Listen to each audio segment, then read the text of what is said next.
Hey class. Today we're going to talk about the impact of the major economic growth that occurred in the US after World War II. And we're going to talk about the economic effects and societal effects as well. So let's just jump right in. And after World War II, America's economy was booming.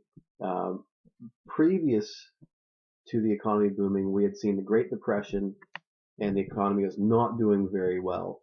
And then we saw World War II cause a massive uptick in the US economy.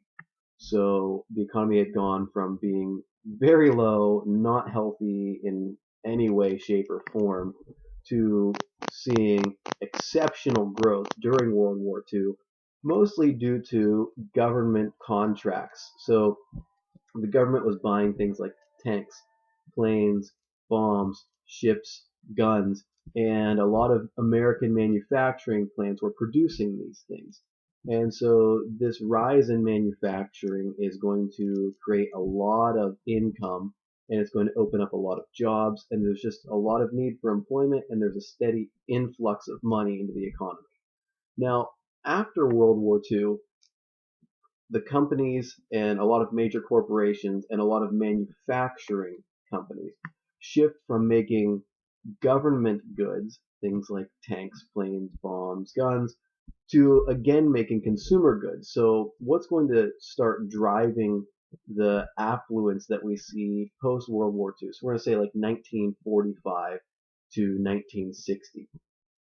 What's going to start causing this affluence is one, a lot of money is available. So the economy is doing well. Employment is okay. In fact, employment is really good. And we see a lot of just excess money because there weren't a lot of consumer goods that were available during World War II. I mean, obviously there are some, but a lot of companies are focusing on during the World War II era producing war goods. And there's a lot of rationing on the home front. So if you remember from our lesson on zoot suits, where there was the victory suit, which complied with governmental regulations as far as the amount of material that was allowed to be used, and then there were zoot suits which did not comply, right? So there was rationing of items, and there were regulations on items that consumers could buy. Well, now we see the rationing's lifted. And so people can buy what they want and companies are making what people want. So we see, first of all, there's a lot of money that is available to be spent. And in America, generally, if we have money, we don't save it, we spend it.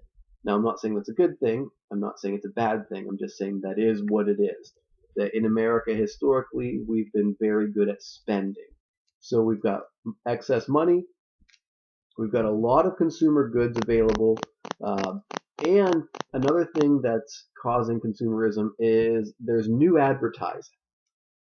We like to be advertised to, and a lot of the economy is based on advertising. In fact, a lot of TV shows have commercials. If you actually watch real TV, there are commercials because the whole purpose of the show is to sell to you. Just like we talked about with Great Depression era radio with soap operas. They were called soap operas because soap companies actually sponsored the radio shows so that they could advertise to you. Similarly, we see a lot of new advertising post World War II, and that's going to help drive consumerism. And one thing that results from this excess money in this era of consumerism is the growth of suburbs. So we see before the advent of the automobile, there was the city, and people lived in the city and worked in the city. And then the automobile allowed people to work a little bit further out from the city, and they could drive into the city for work and drive back home. Well, now we're going to see post World War II that there's a further ring that's going to be added to cities, and a lot more people are going to move into the suburbs. In fact, the suburban population is going to double during the period of, we'll say, 1945 to 1960. The suburban population in America doubles, which is a really big deal. It's a really big shift in location of population in the nation. And this is going to be like the stereotypical. I don't know if you guys are familiar with the stereotype, but like the white picket fence. have a family, the 2.3 children, which would be the statistics of around that era, and then the white picket fence. This is what the suburbs were in that era. You have a lawn, a decent sized yard, a house, and people were moving and purchasing or building homes in the suburbs. So this is part of the consumer era. I'm just going to turn the page on my notes here. I'm sure you're going to hear it. All right, moving on. Another major thing that occurs during this period of affluence post World War II is the baby boom. So from 1945 to 1961, 65 million kids are born. All right, think about that. That's a huge number. It's just a massive uptick or a surge in population during this time period.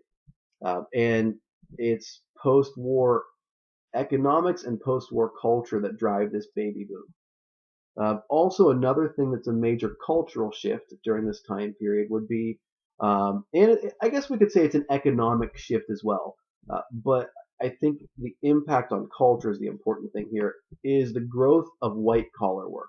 So blue collar work would usually be like factory work or things that would be more labor, like hands-on labor related. And then white collar work would be your upper level professions. So think like lawyer, for example, would be considered white collar work. Or anybody in business, like in the business side of like sales, acquisitions, anything involving an office, wearing a suit, wearing a tie. It was actually called white collar work because a lot of white collar workers wore white button down shirts and ties. Anyway, so growth of white collar work. White collar workers are going to begin by, I think, 1956. They're going to start outnumbering blue collar workers in America.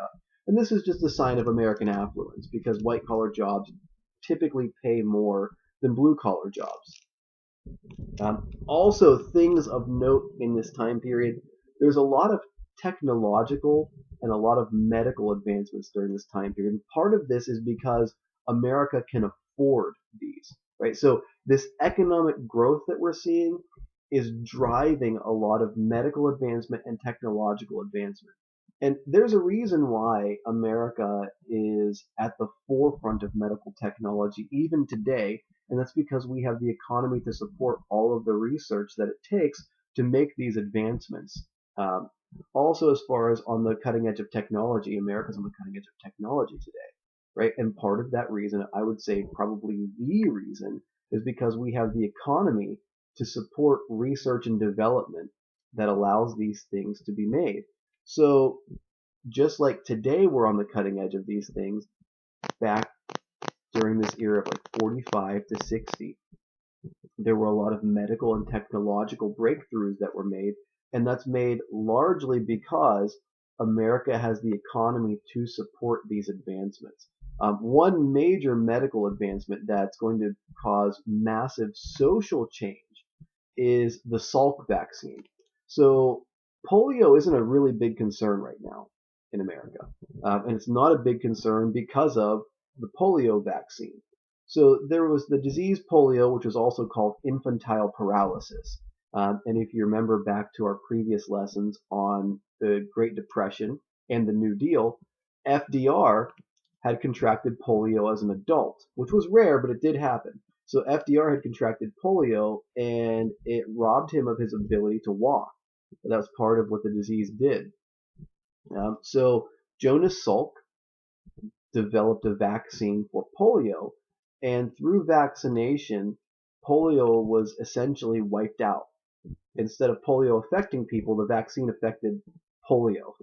So people became immune to polio through vaccination, and therefore the disease didn't spread, and therefore we have a lot of children who didn't have to deal with polio. And today, like, it's not even a thing. Like, I'm sure none of you thought about polio growing up, right?